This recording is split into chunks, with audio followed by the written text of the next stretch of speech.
জগন্নাথ মহাপ্রভুর দর্শন করতে যাব ভাবছেন? তো আর দেরি না করে বেরিয়ে পড়ুন। এখানে সমুদ্রের স্নান থেকে শুরু করে জগন্নাথ মহাপ্রভুর দর্শন করে মনে একটা আলাদাই শান্তি আসে। তো ঠাকুরকে যদি মন থেকে ডাকা হয় তো ঠাকুর একবার সবাইকে দেখা দেয়। তো তোমরাও চলো ঘুরে এসো। আর এখানে আমাদের ব্লগের একটা তোমাদের বিষয় নিয়ে চলে এসেছি। এখানে একটা হোটেলের রিভিউ দেবো, একটা কেন কিছু কিছু নলেজ তোমাদের জানিয়ে দেবো।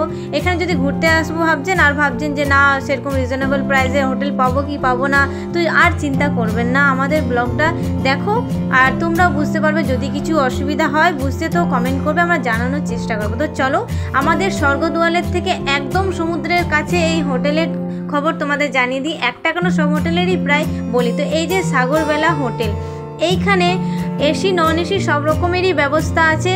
তোমরা যদি নিজের ভাড়া করে বাসন নিয়ে আসো তো তোমরা নিজের হোটেলে রান্না করে খেতেও পারো। তো ওই যে বলে না ঘুরতে এসে কি আর কেউ রান্না করে খায়, তো অনেকেই খায়। তো চলো তোমাদের রুমের ভেতরের একটা রিভিউ দেখিয়ে দিই।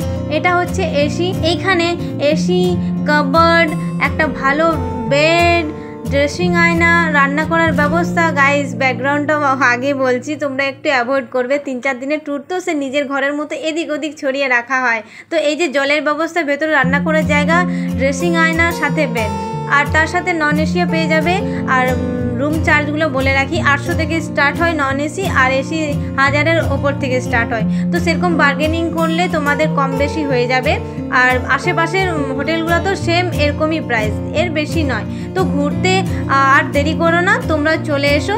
আর এই যে তোমাদের চলো দেখিয়ে দিই ছাদ থেকে ভিউটা কতটা কাছে, একদমই কাছে। সকালের ভিউ থেকে শুরু করে রাতের ভিউ।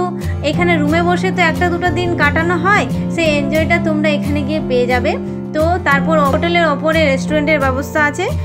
যদি কেউ কিছু ডিটেলস আরও জানতে চাও তো কমেন্ট করবে, আমি জানানোর চেষ্টা করবো। তো দেখো গাইস কতটা সামনে, এখানে বিচ মার্কেটের ভিডিও আমাদের অলরেডি পোস্ট আছে, বাকি অল ডিটেলস সব পোস্ট আছে। এখানে ট্যুরিস্ট প্লেসের কোন কোন জায়গা ভালো জানার জন্য আমাদের চ্যানেলে চোখ রাখো। আর কেমন লাগে একটা কমেন্ট করে জানাবে।